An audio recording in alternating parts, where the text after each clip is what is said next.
Littleton was the first is judge. He's the first judge that actually started writing about the start of English law and how it all really, like, what the real essence of every part of it is. So whether you have no matter what your action is in English law against somebody, this is where you have to start. It doesn't matter what it is. It all starts right here. So Littleton explains the ancient land tenure system and the creation of of the current English common law system. So Littleton only explains up to a certain point of time. And if we look at especially Blackstone commentaries, chapter 3, and if you look at the actual index of it, you'll notice how the land tenures are split up into different eras, right? Because we have the ancient, right? Like the ancient feudal land tenures, right? Then there's a different type of land tenure, then there's, right? And all the way up to modern land tenure. If we look at the eras, and it's important to look at this because it's all based on when it happened. Because law only takes effect the day that it's written, and that it gets its authority given. So we also keep in mind that every new jurisdiction has to write all its own laws for itself. It can't use laws from another jurisdiction because the people of its current jurisdiction has not accepted it. Kind of see what I'm getting at? So that's what the creation of law is about, is for the people of that group. So when we, by looking at it in eras, and that each one is strictly to itself, and the next one that gets created from it is created from it, but yet this next jurisdiction has to write all new laws because there's a different system, right? But they're all based on the original land tenure agreement, if you see what I'm getting at. So every new system is slightly modified from its previous system, but yet it's all based on the original system that we're looking at right now in Littleton's tenure. So to trace this properly and to understand the different effects and the changes that have happened from the original land tenure to the municipal law land tenure, right, which is called the modern land tenures, we have to look. We can't skip any of those other jurisdictions because the modern land tenure got its authority from its previous tenure system, not from the ancient land tenure system. See what I'm getting at? Because the ancient land tenure system is number 1, right?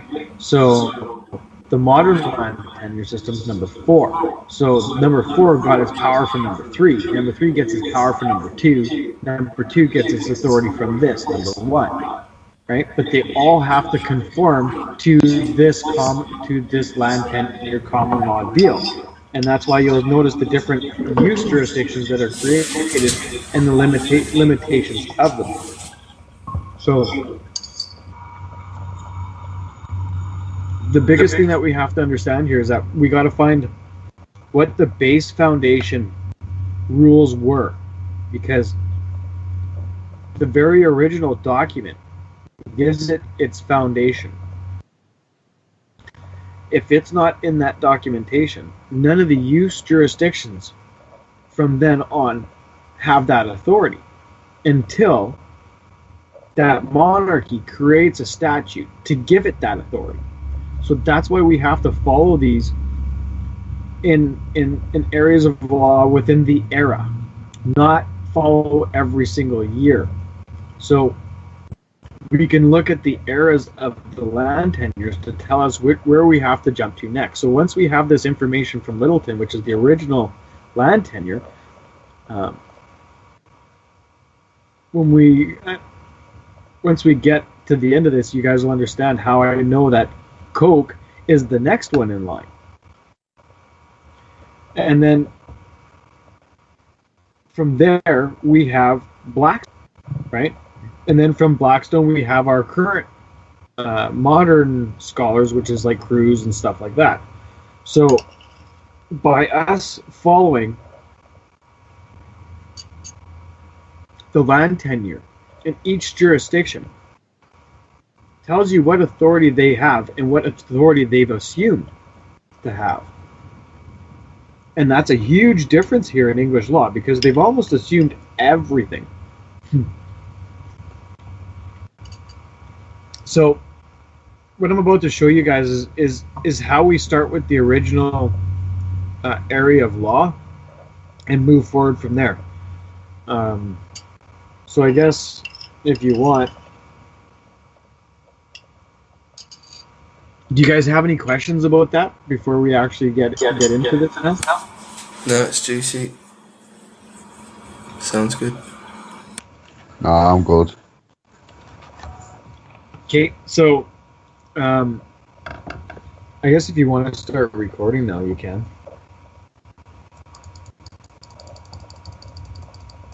Yeah, good to go.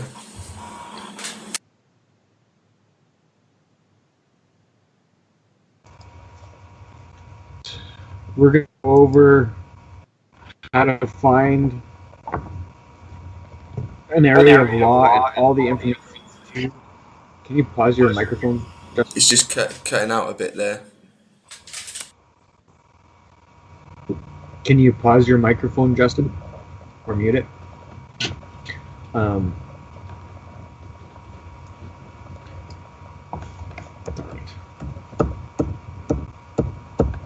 You know, I moved the page like a dummy.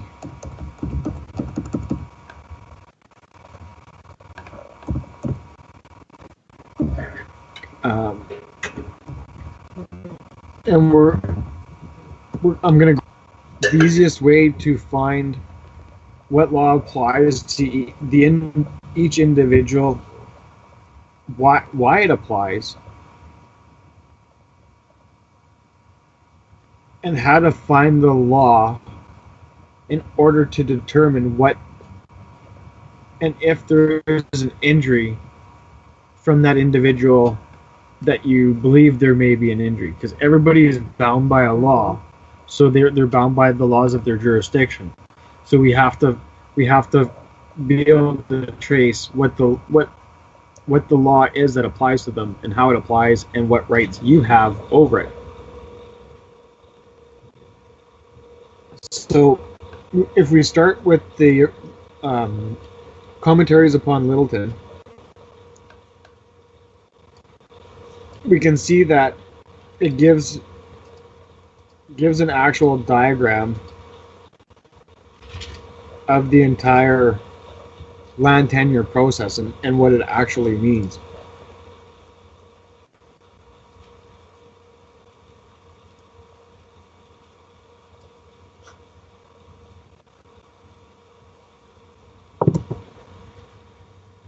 This is commentaries upon Littleton. The chart and format to the estates in reversion from the era of Blackstone. Is that page 50? From the era.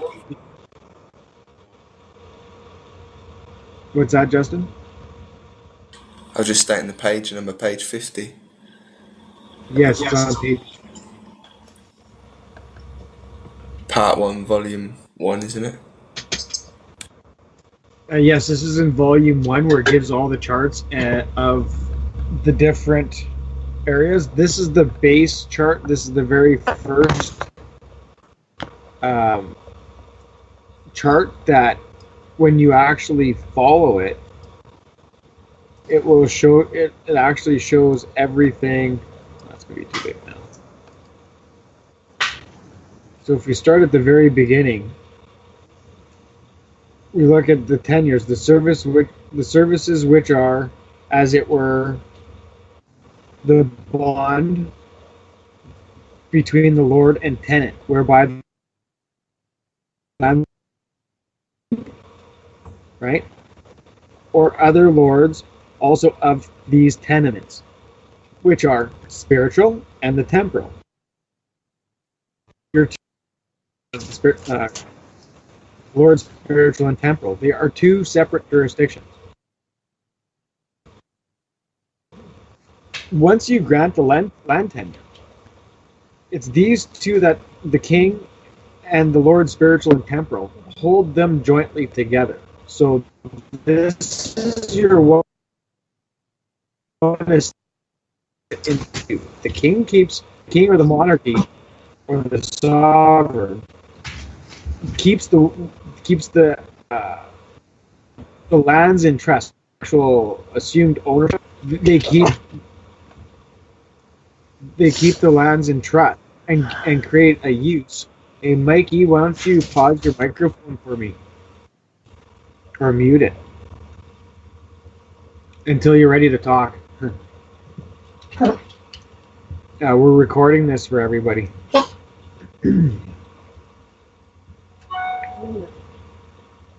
So this is the Lord spiritual and temporal is always the use jurisdiction. So the city of livery company and so on and so forth, ecclesiastical, all that you can see is all created right from here. If you follow this over, it'll give you this is the 2.6. That's telling you that it's in volume 2. All these things are in volume 2. If you go to section 6 or chapter 6, 9.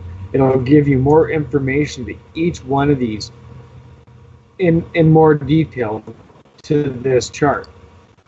So if we go the other way, because if we notice, this is the your one title is over here on the left. This is you standing over here as donor. When you grant the land tenure is immediately split into two.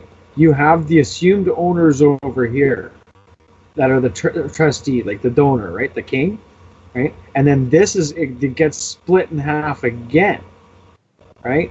So the true authority of the king is actually split between the Lord spiritual and temporal, right? Which was later abolished by the Bill of Rights 1688 because of the issues of what has been happening with Christendom and so on and so forth. So if we look at the other side, so we got to remember that now we have I wish I could flip this the other way and have the writing all go the same way as well, because these are all splits of titles. So now on this side, which is the use side, right? Because this side is the actual tenure side, and you granted it away. And so these are the people who hold the assumed ownership of the thing, which is in this part is the land tenure. This part is the use and trust side. So everybody on this side only has a use of that thing granted by the king. Okay, so because you got to remember, this is back in the feudal land tenure time at the very beginning. And this is the reason why we have to start here, because all law is created from this. So all law that's currently created is currently created in this area here of the uses and trusts. So government is sitting right basically at this point here, where with the addition of the new municipal corporate law of today. So when we look at this chart, you have freehold and chattel, right? So you'll notice that this is going into the jurisdiction of real and personal in our current municipal equitable system. So if we look at what a leasehold of freehold is, because this is also split into two. Use jurisdiction is also split into two, in real and personal. So the freehold is on a personal side. Right? You see what I'm getting at? Because you never actually can own anything that's immovable. Right? You never have true ownership, and that's basically what we're starting to get at here. When we're looking at an actual freehold of citizen or a subject of English law, you have two different types of estates. One is of inheritance, and one is by freehold. Right? Because you gotta remember, this is the old terms. So if you want to know the proper definition for this jurisdiction for this time in law, you have to look in the back of Commentary upon Littleton. When you want to know what the definition changed in the next jurisdiction, you have to look in Coke upon Littleton. And then for our current municipal jurisdiction, right, you have to look in Blackstone, because this freehold is going to change what the definition is for the people in that jurisdiction as you move through them, right? Just like freemen, how in Littleton's time, freeman means that you're not a subject of the monarchy at all, but in municipal law means that you're accepting it. So it's very important to realize that these jurisdictions are the keys to understanding everything, because it's what determines what that definition means to that individual. So when we look at the different types of estates, we see that there's inheritance. Well, there's an inheritance by common law as fee simple, which is explained in Book 1, Chapter 1, right? And then by statute. So this is by an act of these. Just hold on 1 second there for me. It's been 10 minutes, so the recording stopped.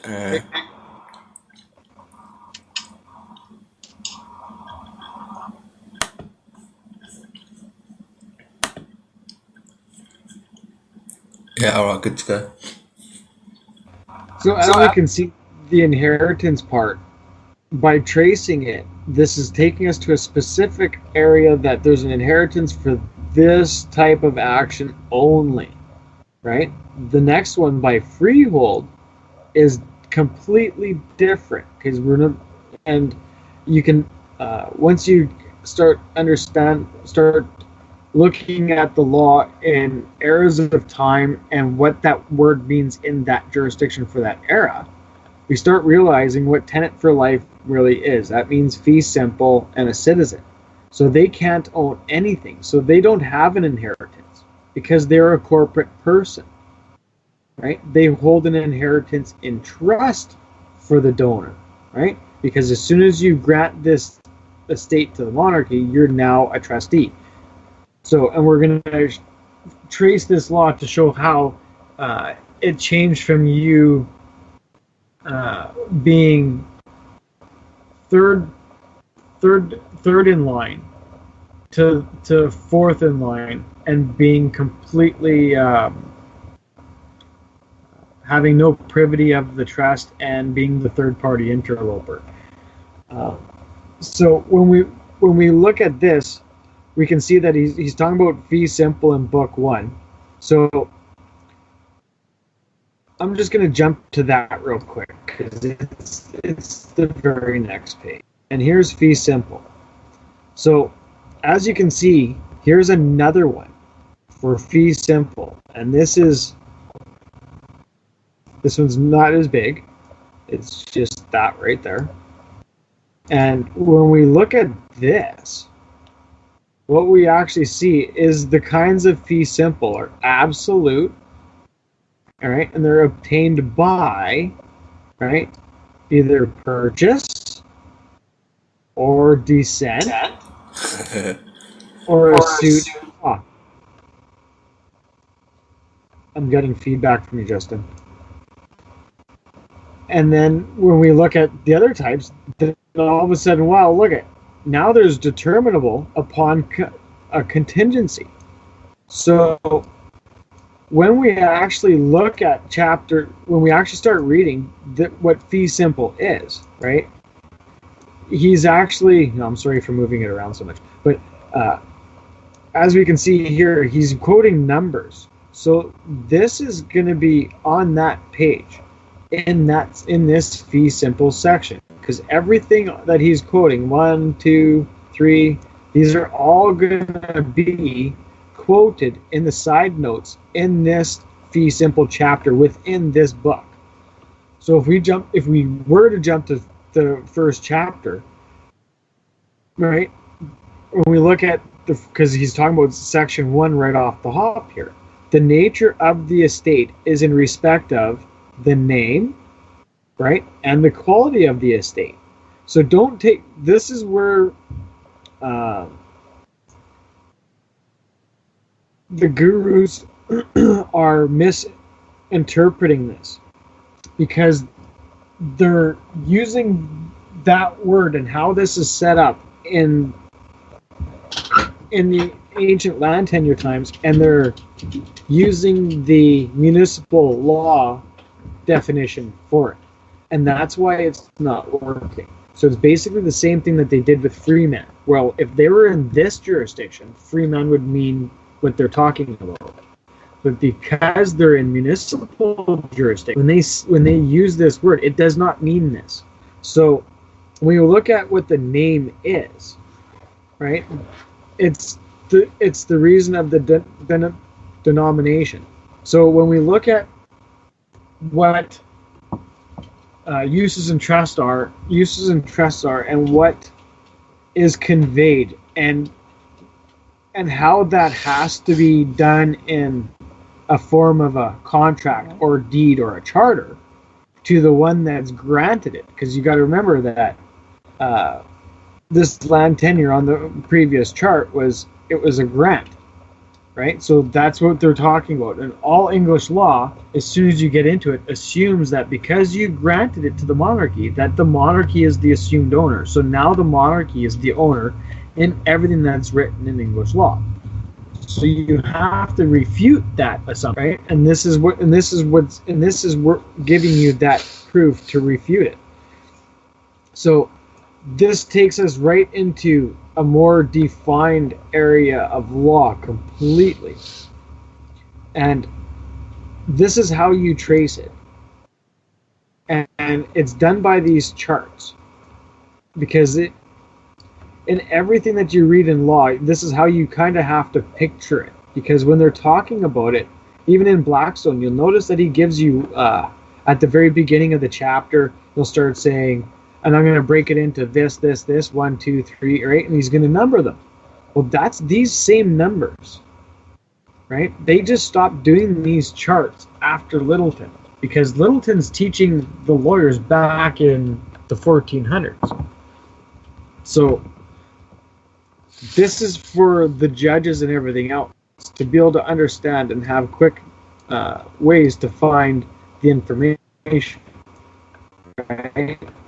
So when we look at what a fee simple title is, you can see that it's right that the stuff that is by is first obtained by the means by one's own act, right, and the words of the force, his heirs. So when we start looking at what these words actually mean in this era of law, in this jurisdiction, because when we're talking about terminating the land tenure, this is the law that we have to talk about, because this is the law that created it.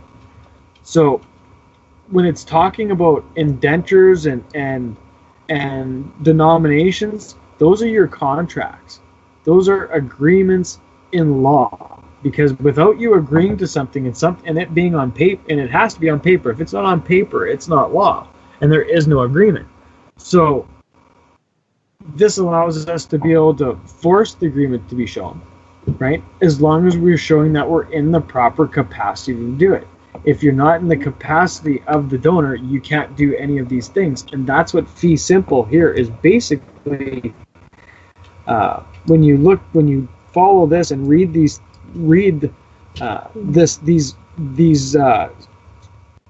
chapter sections with each one of these different charts, will bring it into a lot more perspective. So so that's basically covering the charts. So going back to this, because this is the important one. If you notice, book 1 is here. It says fee simple, book 1, right? And then book 2. So all this stuff is all in book 2, right? Remitter. And this is where we're going to be going right here. Because if we look at where this goes, you have an estate. So this is shows that there's an inheritance there in law, and this shows who can't really have it. Okay, and then this is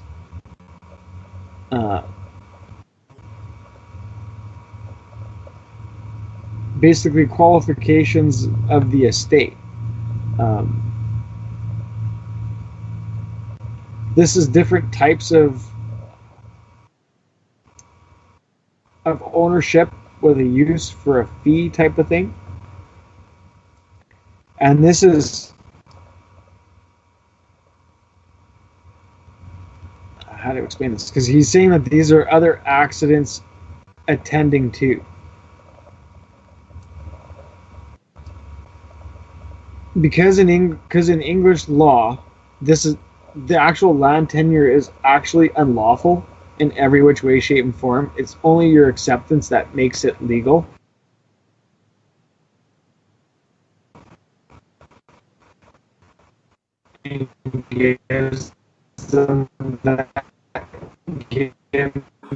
Just hold up there, William. I'm losing you. William, I'm losing you, mate. Right to actually do this. Basically,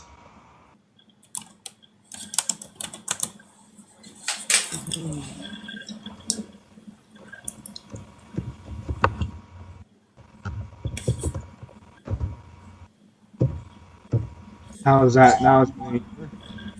Yeah, it's sounding a bit better now. I lost you when you were after you discussed that the top ones were holding it for a use for a fee. You were just starting to discuss the accidents tending to. Okay. What they mean by accidents, English law is actually unlawful, and they write it in that exactly like that, and it's easily proven. What makes it legal is your acceptance, and that's the accident, because it's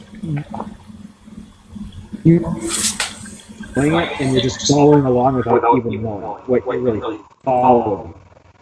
So that's the accident that they keep. So there's a type of there's other accidents that can happen, right? When you're ratifying of the estate by the act of law itself, right? So that's an act of law where the law actually ratifies, and that's where you actually join the group, and the group just does it all for you, right? And this is by the parties, and it's based on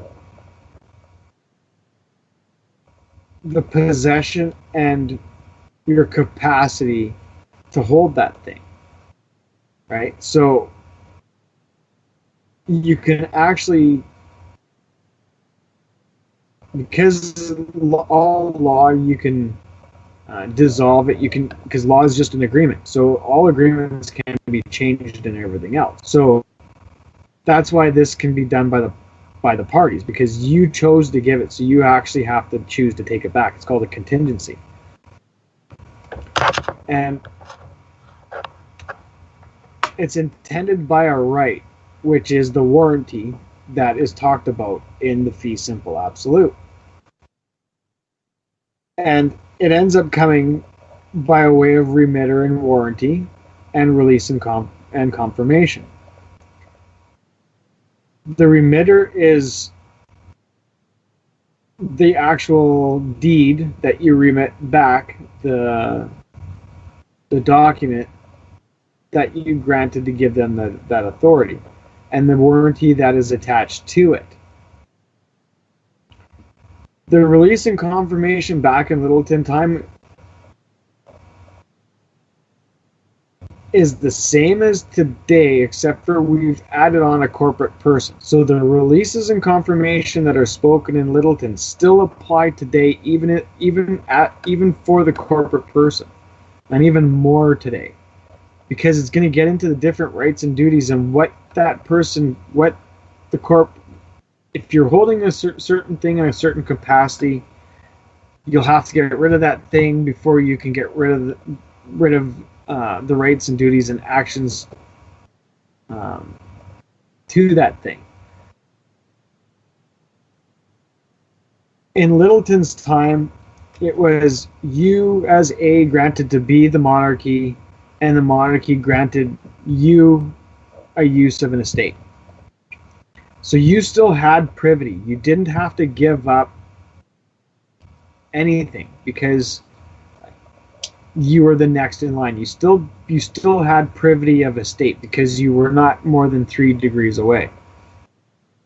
What happened in municipal law was it went you as the donor A gave to B the monarchy. Then the monarchy created a corporation called C, and now you have to volunteer to that corporation C and become D, a corporate person that swears to the government, not to the monarchy. But the government does not have the capacity to hold the lands as true ownership. So the monarchy, chosen by the sovereign of that group, holds the lands in trust as the assumed owner and grants that government a use for a fee for those lands, because you granted lands for a use for a fee to the donee. So the trustee, which is the monarchy, has to pay you for that use of those lands, and when you want the lands back, they have to give you land and pay you that rate of interest for you granting them the use of those lands. The catch comes in is with the Sentiki Trust. It's different than any other trust. You can't, the beneficiary cannot touch it, can't do anything with it, and plus, the beneficiary can only terminate it. You as the corporate person, you are D. You are now farther than 3 degrees away than from the donor. So you no longer have privity of the estate, and you can't do anything with it. And they don't even recognize you as that. They only recognize you as the equitable title owner. So the releases and confirmation works in the current municipal law system. When you release your corporate rights and duties, they have to release you from those rights and duties and actions through a confirmation. So there's 3 releases there. You releasing to them releasing to you by confirmation. And there's also a confirmation for you when you release to them to make sure that they confirm that you're released, which is them giving you the release by a deed under seal is a confirmation. So, and when we're talking about the land tenure, because this is speaking strictly about the land tenure where there is no corporate person yet. So when we're reading in commentaries upon Littleton, we have to keep that in mind, that the releases and confirmations are you as C, where now government is C, and you volunteer to the government. So the first level of releases is dealing with that part. Then the second one is the actual land tenure. The releases and confirmation explains how the wording needs to be done for if you're in the capacity of the donor, which would be using words like successors and not heirs, because heirs are only for people that have a use for a fee. And it goes, and that's why the release section is the hardest and most complicated section, and why we'll work on it together.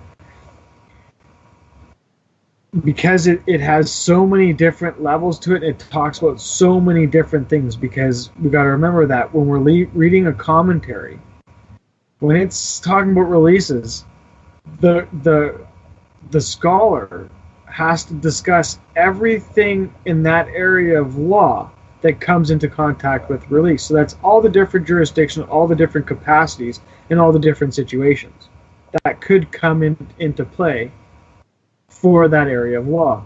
So that's why it's such a big area of law, because there's so many different things. Like if you go and look at the different types of things with a use in the time of Littleton's tenures, you'll see it goes fee simple, fee tail, tenant and tail, tenant by courtesy of England, by dower, tenant for a term of life, tenant for years, tenant at will, right? Tenant at will according to custom, right? Homage, fealty, and so on and so forth, right? Night service, right? And all of these different areas, you should actually understand what they are. We're not going to be typing them all out and putting every single thing on the website. We are only going to be putting the major determining factors and creating a course for people, and they're going to have to go and read this stuff. If you're not going to take the extra time to click the link and read that chapter, and you're not going to understand it, then you're not going to understand how majority of these, how they've combined in the next jurisdictions. Because in Cocoa Pond, Littleton, most of these combined into just 3 or 4 different jurisdictions. By 1925, it's all combined into the fee simple absolute. So it's very important to understand what the true foundation to the English law system. If you're going to ignore this part of the law, everything else, you're not going to understand it. Because this is where all this stuff comes from. And it's going to keep being brought up because I'm sure the guys that have already been reading have already noticed that these words are constantly coming up because even Blackstone has to refer to them because they are based on it. So they can't ignore it, but they can assume it in the next jurisdiction. And that's what these scholars are saying, that now because of this new jurisdiction, it's assumed that these different capacities are all now in this capacity, and those ones are in this other capacity, and so on and so forth. And then by the time we get to municipal law, all of these are assumed into one. But yet, because they're all assumed into one, you don't know their true seat in law and how things can really apply to them when you're coming down to the court function until you actually read how the differences are. And this is where the classes of subject comes in, especially like when you're reading the Constitution and things like that, where they're talking about classes of subject.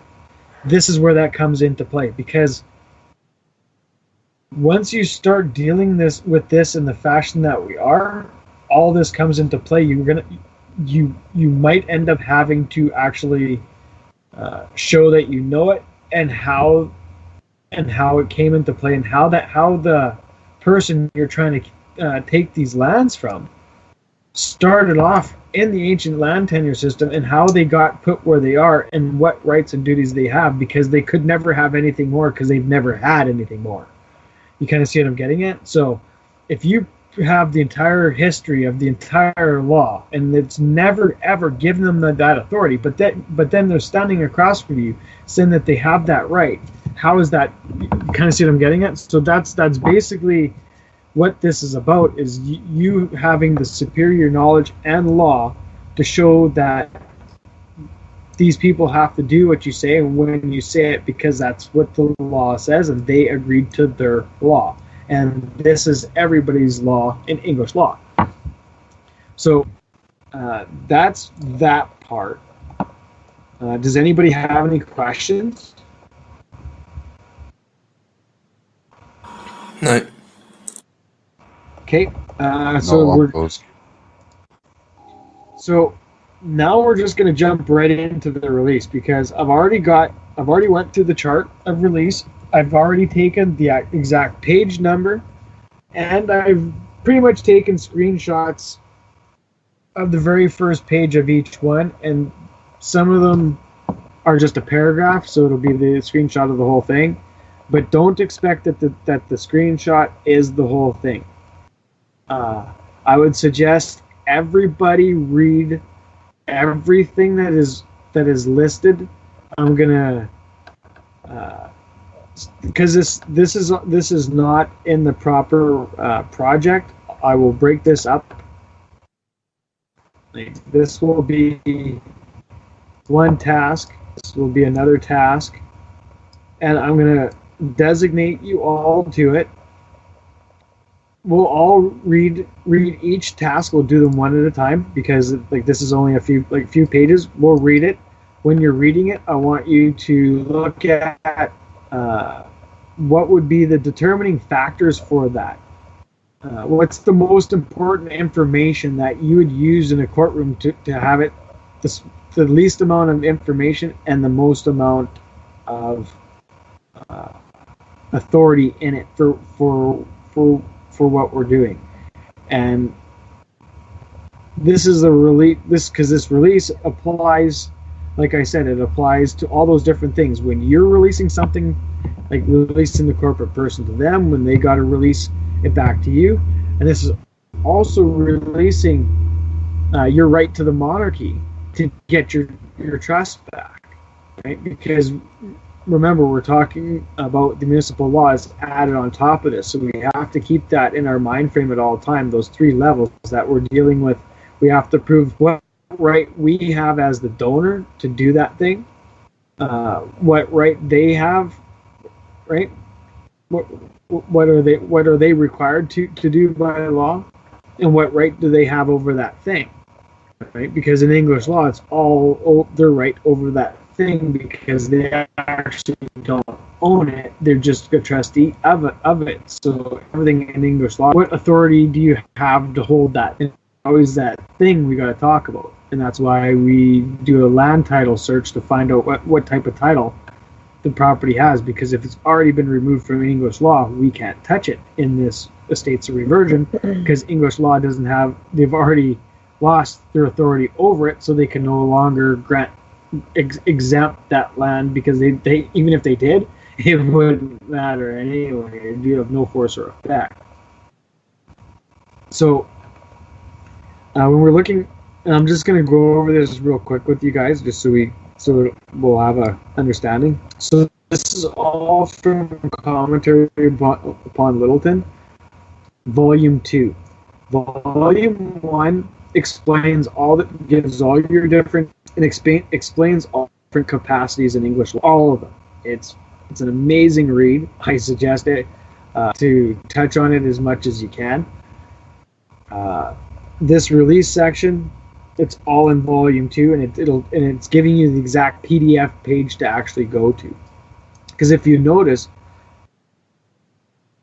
by looking at the page number and how he set up his chart, because he set up his chart to be an exact flow chart to go from one to the next, to actually give a flow chart on how the law truly works. But if we look at how they write their law books, there's no way anybody would ever be able to understand how these lawyers write if they didn't understand how they write, if you see what I'm getting at, because the pages do not go one after another into each other. They jump all over the place. So the only way anybody would actually understand these books, if they understood that it's every section is about everything that can come into play with that law, and the book is not written in order. See what I'm getting at? The book is written by the area of law. You see what I'm getting at? So it's not written in a format for you just to be able to read from chapter 1 to chapter 10, and chapter 1 would be step 1, chapter 2 would be step 2. It's not like that. Every chapter is about that specific area of law and nothing else. If it does not combine another chapter in that chapter, it doesn't combine itself, right? And we can't combine it by assuming that it does, right? Because there has to be a law to create the next law. If there is no originating law, there is no law. There's no force or effect. So when we're looking at the releases here, the manner in making it, because we have in the manner, right? The manner, and then we'll have in the matter, right? So we'll see there's a huge difference, because this is the manner. So this is what actions actually have to happen. So as we can see, there's two different types of releases: in deed, in deed, or by deed, or in law, right? So a deed is a law. That's why it's saying not and, right? It's deed or law, right? Because a deed is a law, right? And we've noticed that common law and equity, they are two different things. They are complete different jurisdictions. So, and then the other one is by descent without actual entry. So when you actually read that actual section 448, which I do have screenshots of them.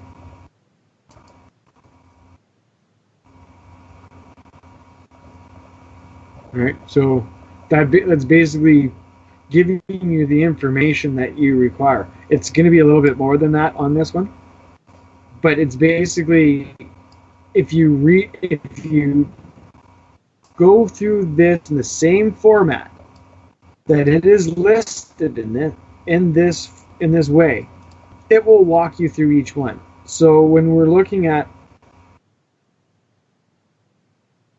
this, so we're talking about deed or law, right? And then by descent. So here it is by law, right? If the tenant in a pre-ascent alien depending the suit as released to him notwithstanding is good, right? So this is getting into the specific. This is getting really specific into who can do a release and who can't, right? So you'll have to understand what these, right? In a writ, right? Alien, right? This because pre-ascent is actually a writ, right? So, and it's also because this is important if a tenant, right? So the tenant is in fee simple. So, and then when we go to the next one, to the vouchee who is supposed tenant in the eye of the law, right? So this is very, very important. So this is going to be defining the fee simple capacity and the donor and who can release what at what time and when and how, right? So if we all read these over, I think because this is going to be kind of how much of this do you guys want to try to do in one shot? I think at least this. I'm thinking like that. You're probably the best one that would know the workload involved, so I'd say we just follow. This is just. I want you guys just to read. So if we all read these, and then we could have another meeting tomorrow, and then we can actually discuss what we need to take out of this page, because we already got an understanding of what's happening. Right? That's why I was kind of thinking. How about then we read through all of those sections you've mentioned, and we'll just look for what we think are going to be the determining factors. So that's all we have to do, look at a part, think actually that sounds relevant, let me jot that down, jot where you found it, what section it was in, and then we'll have a chat tomorrow. Yeah, even if we don't jot anything down yet, even if we just spend the time to make sure that, how about we do that? How about we make sure that because this whole section is actually one piece together. To understand it, to understand how this all works together, we kind of have to you'd have to read each one of these together and one right after each other. So you see what I'm getting at? So you start at the first one, right? You'd read that one, then the next, and keep going through it. And once all this area is done, then you'll completely understand everything about the manner of which you have to do your release. The manner, right? Yeah. Because this is setting up how you actually have to do your release. And the matter, right, is a lot smaller because this is getting into the actual laws and the writs and so on and so forth. So that's why I think we should just stay with how Littleton teaches this, and that's basically the easiest way to understand it is if we just started right here and just and did the whole thing and read each section out as it says, right? Because all that is that is the same thing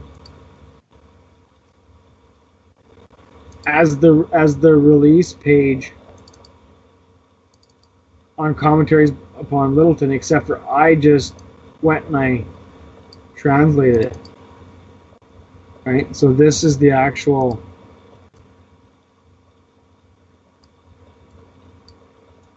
right. So I took all this and I just translated it exactly how it's laid out here, right? So everything in the matter, right, is here, right? And then you got everything in the manner, right? See how big the section of it in the manner is, right? By deed. So it's basically, right, showing all this, and I got all the screenshots and everything, because this is how I figured it out. I went and I penciled in everything else and worked my way through all these and all the different pages and kept reading them over and over until I actually understood them. And they're very powerful and they're extremely good. So that's basically that. I think that's where we should actually start, because as soon as we do just this one task together, then after that everybody will just be okay. It'll be super simple. I think the way I explain it where it's overcomplicated, just because I try to give as much information as I can. But there's really not much here, and when we realize how much other things that he's talking about, there's really not much that we have to really take out of here, because of we're just in a specific area of law that we're working in. So it's more making sure that everybody reads it, because if you don't read it, you're not going to understand how to deal with the corporate release and what you can release and when and how. You kind of see what I'm getting at? And that's our biggest problem, is that the government is screwing us on this release. This right here is the reason why everybody's failing in court. How are we doing on time? You've literally just 3 seconds ago hit your 10-minute mark for the fourth video. So you're an hour in. We've got 4 recordings for the screenshots, but I've recorded the audio as well, so it might be more beneficial for this, for to put the whole conversation on as well. So I think that's good thing it there, eh? Yeah, that sounds good. We can go literally read through those things and find what we just try and understand it and try and keep things in the forefront of our mind that stand out, that are relevant for the release. Okay, and I'll make this right. Put it into perspective for me. It has, yeah. That talking through that chart really helped. That chart was a beast. Do you guys have any questions or anything? Or? No, that's the understanding the chart really is understanding the book. Yeah. I think if we use the process of that flow chart and try and determine the new books, then we smash it dead in. Yeah, be an easy way out. Yeah, because basically we're going to start with getting the basic foundation from from Littleton, and then in Upon Littleton, he also does it. So he adds the new jurisdiction in there. So we only have to take the extra things that he adds, because we already have everything from Commentary upon Littleton, and then we just keep doing that. And so then in Blackstone, we just have to add just that little tiny bit for the addition for the new jurisdiction. Is it making sense?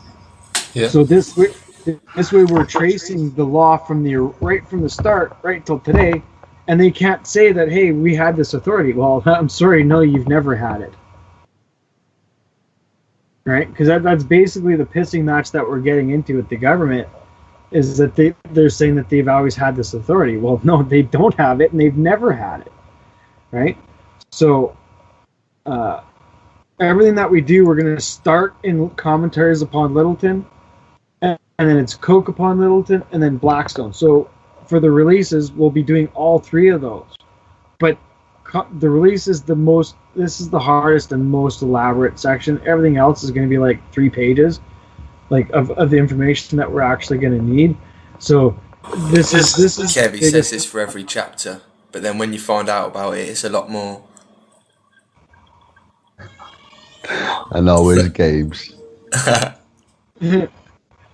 So I'll make this into a new.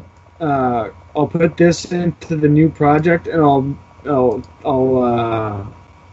make it into a task, and I'll select everybody here into it, so everybody can keep referring to it for the pages if they want and everything for the read. And if you comment in that task or anything, we'll get it. Everybody will get an instant email notification, so we can comment and everything else. And then plus there's its own forum. So if you go to the project forums, it's its own private forum for this project, so nobody else will see it. So if you have any other things you want to talk about, things you want to share that you're not sure of, that's the best place to do it. We can put it right in the forum, and everybody will have access to it. Yeah, William, what do you think? Do you want to just quickly run through a tutorial of the site? You know how you did, like, literally just 5 minutes, if that, about very basics of it? Or do you want to leave that for now? We can, yeah. May as well, seeing as, you know, we've got the ability to now, eh? Okay, sure. Tell me when you're ready. Yeah, cool. Introduction to the project on omnipotence.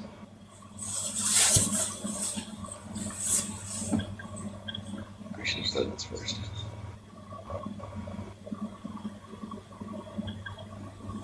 I'll just stop it and start again. Yeah, just stop it for a minute. I'm going to open up a few pages here. Yeah, get yourself set so that you can just show a few different things, because also if it's not having to load, there won't necessarily be much of a lag as well, will there? Exactly, yeah.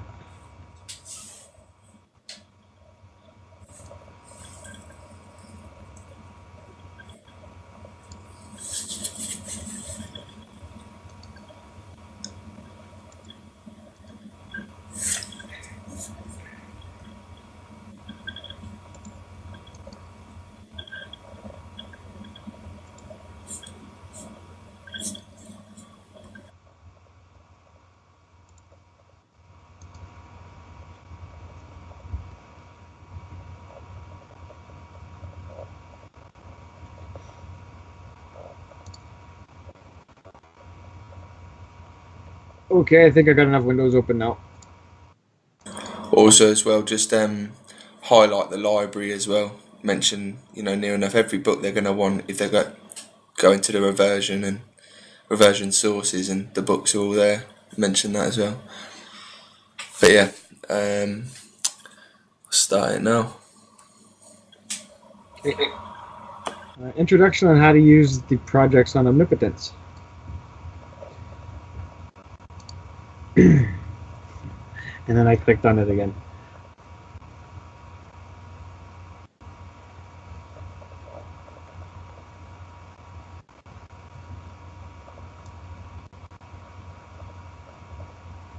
To create a project on omnipotence, you just have to add in your title. You can give it a description and everything that you want in your actual project. It'll show on the very front.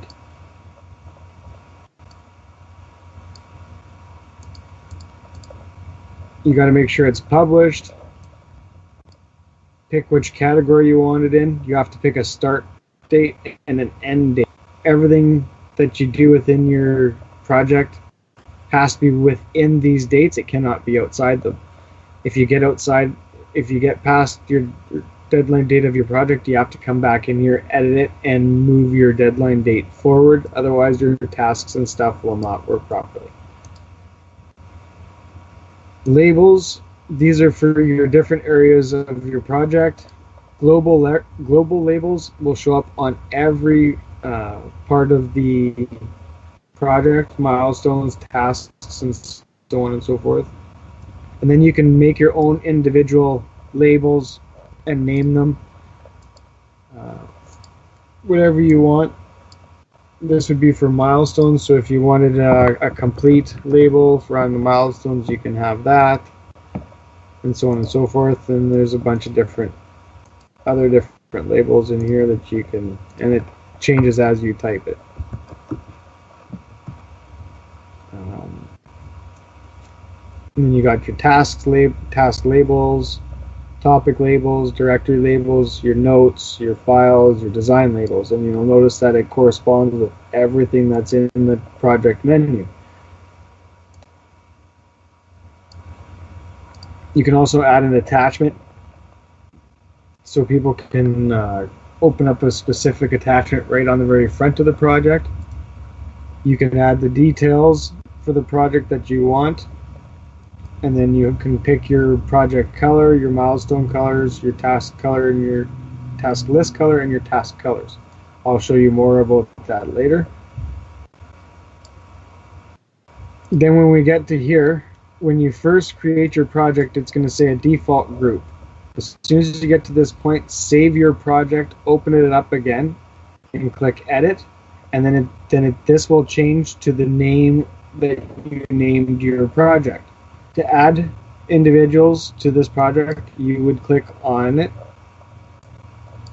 As soon as you click add user, it'll start searching all the members. If you know the name, you can just start typing it, and it'll just fill it in itself and only show the ones. Then if you clicked it and add the user, you click save. And then same to remove a user. If you wanted to remove a user that you already have into the group, you just click on that individual and it'll show it here, and then you just click save and it removes the individual. You can change all the different rights of the users here if you wish to. It's basically already all set up, so only the one that creates the project can delete anything they want. Otherwise, only the individual that creates the actual task or uploads a file or whatever can actually delete it. They won't be able to delete anything else from anybody else. So then you just click save. I'm going to click cancel because I don't want to change anything on my current project.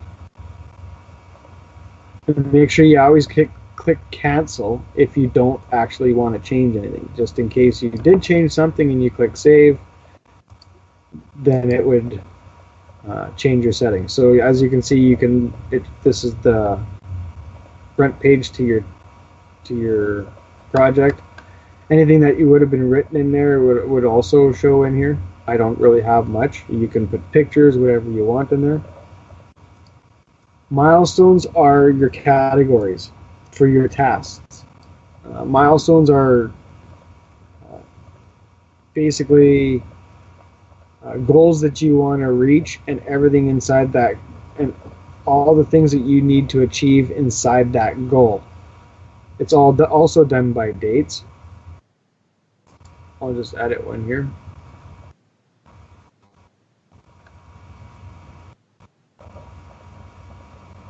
So you have to pick which project.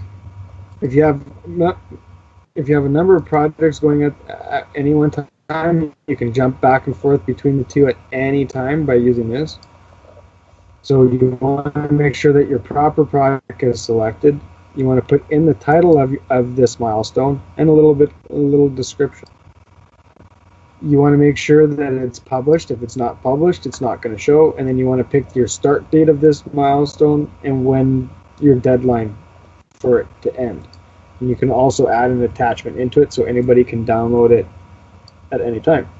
You can, and these are these labels. So this is the label. I only have the global labels set up, so it's only going to show these, and it's going to show them across all of them.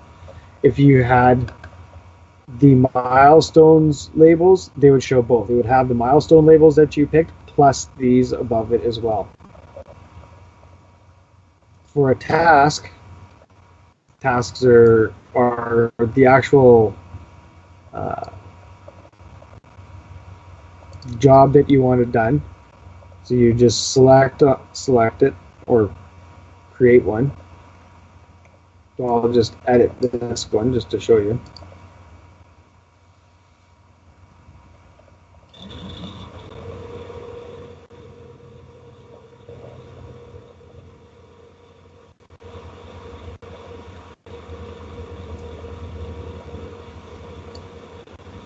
So you have to pick which milestone you want it to go into. As you can see, I'm not in the same project anymore. And then you just type the title. If you had a task list, you would have to make a task list. If you had a task list for this, you'd select it here, and then you put in your name. You can select which labels you need for it. And so here we'll just click Need Review just so you can see what the difference is. And then you just type in the specifics of your task, everything that you need for that person to know what to do for the task. And then you also have to publish it. When the task becomes complete, you can edit it, or you can just complete it from the front side as well. But you can just click yes. You also have to add the start date and deadline date for this task. The hourly rate is for tasks that you're billing for or keeping track of your hourly time, and for what the hourly rate that be charged for it, because it would do it'll do accounting and everything for you as well. And this is just for how many the estimated time that you think it would take for this task. If you want it, you don't have to use this stuff at all. It's just there if you require it. This is where you have to assign users. If you don't assign a user to the task, they will not get a notification or be able to edit or anything to the task. You have to add the people that you want to a task. So you just add them there and then click Save.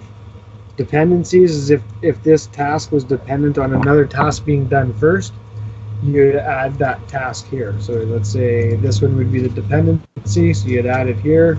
And same with any other, you can keep adding as many dependencies as you need. The attachments is so you can actually attach any file that they need to complete the task or any information, so on and so forth. And once you're done that, you just click Save. I'm going to cancel so I don't change anything. Oh, I was going to save to sort of show you that Need Review.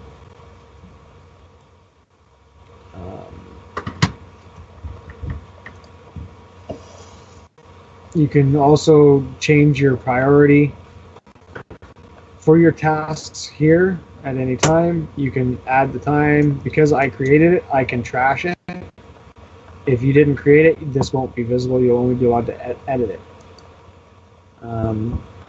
You can show the details if you like. If this is not enabled, you will not get notifications, email notifications. If you're getting email notifications of something you don't want, all you have to do is go to it and then disable it.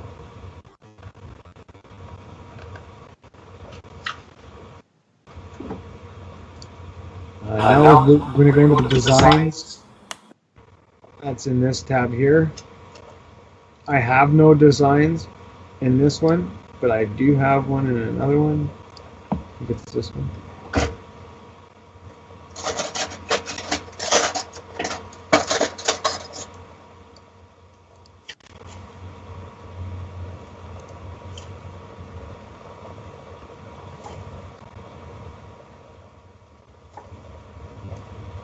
There we go. So this designs is only for pictures. If you have something that you have a design, if you want people to approve or not,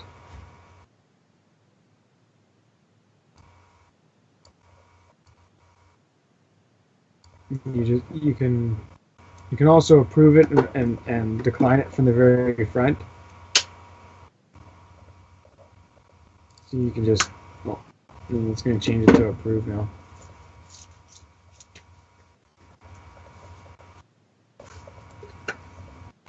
And as you can see, it's changed to approve. Then you can click to upload a new version of it. It'll automatically change to the next version.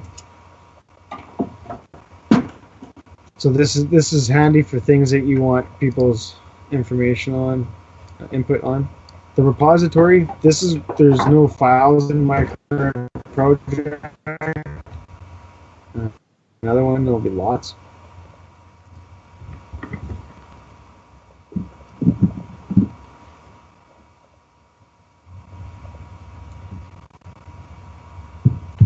The repository, any file that you upload to your project, a milestone, a task, anywhere, will automatically get put in the repository as well.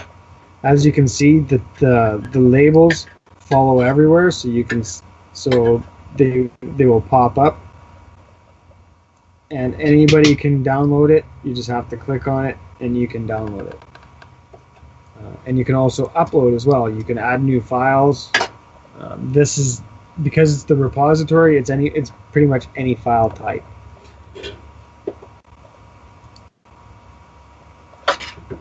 This is the project forum. There's nothing in this one yet. It's a basic, simple tree forum. It'll just keep going down and down and down. It's nothing fancy. It's just a private area, just this project, so we can keep adding it and instant notification posts. Just like everything else, tasks, milestones, the project forum. If you're not getting email notifications, it's because you didn't click the email icon to activate it. So if you notice that you're not getting notifications that you require, that's the first thing that you can check. Anybody can make a project. Feel free to make a project, play around with it. You can't break anything. If you have any problems or anything else, just give me a message and I'll happily work it through with you. Anybody have any questions?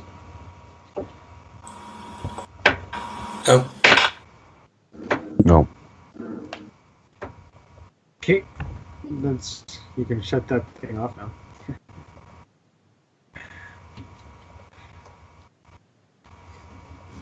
Is that the recording? You mean? Yeah. Yeah, you could. I don't know whether that last little bit about the design, I might just scrap it because it did cut out a little bit in the recording. So I'll keep it and you can listen to it. It's only 4 minutes long. Because remember, we only got the 10 minutes, haven't we? Yeah. But yeah, it's pretty good. We got 4 videos about the release and the Littletons talking through that, and then which is going to help quite a lot of people. I think that will, because understanding that and listening to the way you've explained it puts it all into perspective. So you know, oh, actually, when I'm going to go look at this part of the book, it's relating to that. And then we got 1 video there for the site how to make project milestone and tasks. So we've got some good stuff. Perfect. I guess I'm getting better at this. You've always been good. You just don't believe in yourself. Okay, so I'll add that one task. For the reading. Yeah, for the reading, and I'll put everybody. Actually, you guys should actually watch how I do this.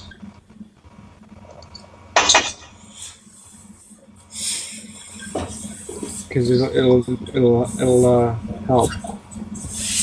Because you guys can do this too. Eh? If you find, let's say, a monarchy statute or something that we don't have yet, make a new task and stick it in there and say we don't have this. We will need to get it, and kind of quote where you're getting it from, and we will. This way we won't lose it or forget about it. Yeah. because that's the best thing about this. As we're reading and everything, I got too many links open. Yeah, you read over 3 or 4 things, you're gonna forget 2 of them. If you just throw it on here every time, you never lose it, will you? No. So, and that's the benefit to this, is that we shouldn't lose anything. And as we're reading, if you find something, oh shit, that's the wrong one.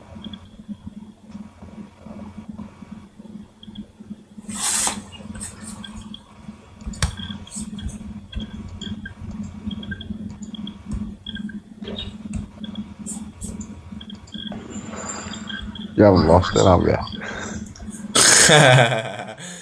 Yeah, I clicked the wrong. What are you looking for? The release one? Yeah, that one that we were just on. Yeah, and then in the links in the comments.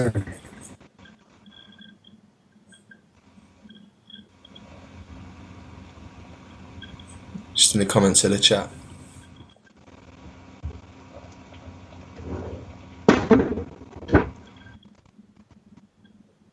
Yeah, I thought they were too, but they're not. I thought I put it in this chat.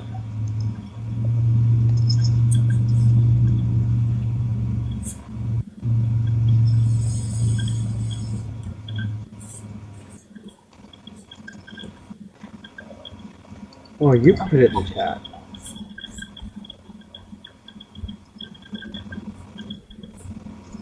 That's right, yeah.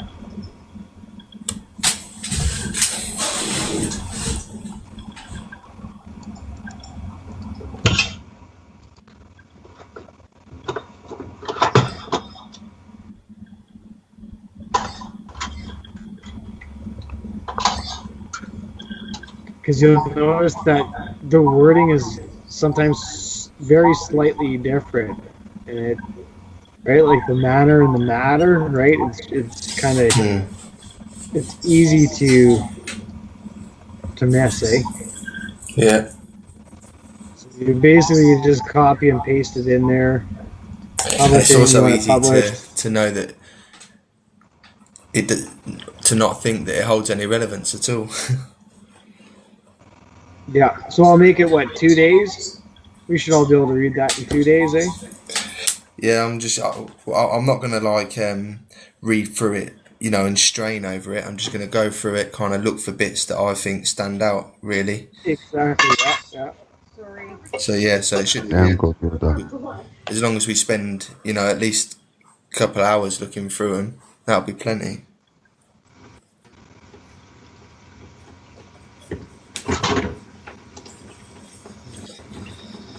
See how I did that? How I can switch? How it was already created? I was working in the project, the state and reversion, but I noticed that it was in my wrong project because I wasn't finding my right milestones. I changed it, and everything still stayed. Yeah. Right. So you can, just so you guys know, that you can actually kind of keep flipping things around. It's Good point. And then we're going to assign, because of the what? It's Gav.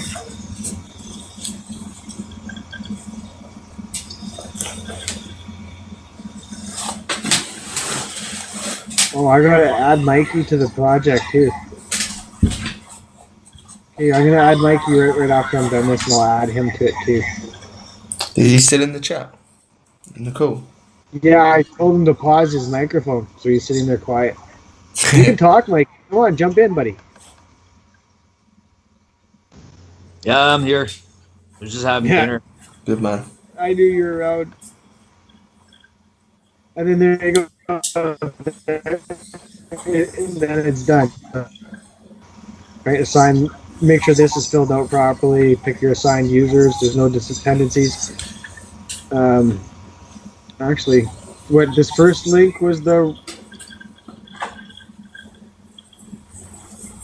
I'll put the links in here too.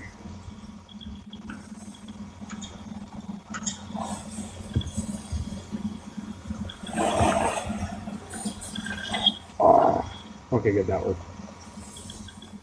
I messed it up.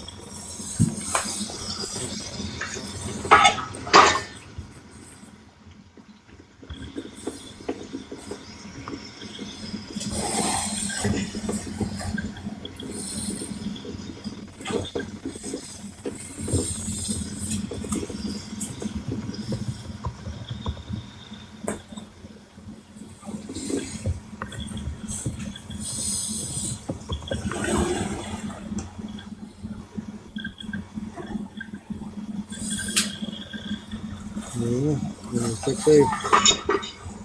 Now everybody, now all you guys, everybody except for Mike is going to get an email, and as soon as I add Mike to the task and save it again, Mike's going to get an email too. And there it is right there. And it's red because it's high priority. And as soon as you open up the task, there's all the information. And then the links to the books are also there. Sweet. The good thing is I can just check my email when I get into bed on my phone, click the link. Jokes you good. As long as remember, you have to be logged in before you click the link. Yeah, all I do is click the link, log in, close it, click the link again. That's when how I roll. You can also, on the website, you can have, there's a function that you can click for staying logged in. Yeah, for some reason that doesn't work on my phone. It still times out. It does, eh? Okay, I will check the server settings, as I might have them set too low. Oh, are you guys still there? Yeah, yeah. Yeah. I don't know. What about you, Kev? Do you have to sign in often? Because it does remember it for a little bit, but then from time to time I'll have to actually log in again. I have to sign in again tonight, but that's the first time. So I might be getting the same problem as you. I don't see it as a problem anyway, it's alright.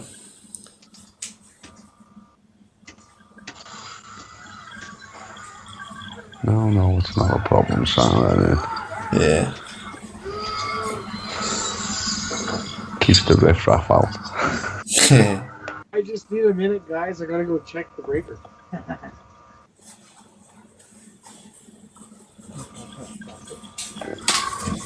Williams have a little bit of problems there.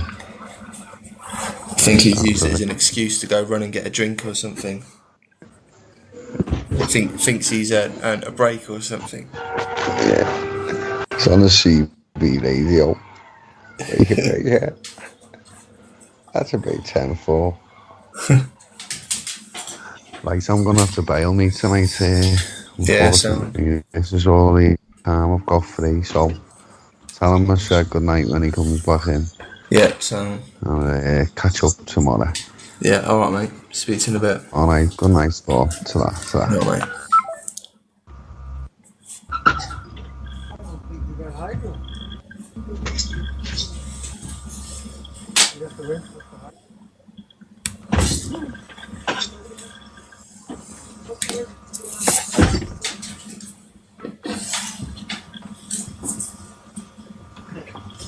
We lost power at the campground. We were having a windstorm. Oh, really? Must have been strong because it got rid of Kevin. What's that? I said it must have been strong because it got rid of Kevin. It did, eh? Yeah, he said night. He's gone off now. Okay, that's yeah. I guess that's pretty good for tonight, eh? Yeah. When you up. Are you gonna upload those to your profile right away, or? Yeah, I can put them on straight away if you want. Yeah, I'll put them on there. They're already labelled, so I'll whack them on now. And then what I'll do is I'll come off the computer and I'll go downstairs and just have a little read in bed, I think, for tonight. Okay. If you want, just give me a message when they're up, and then I'll put them up for other people. Yeah, sweet. All right, thanks again, William. Speak to you soon. All right, buddy. Have a good night. You too.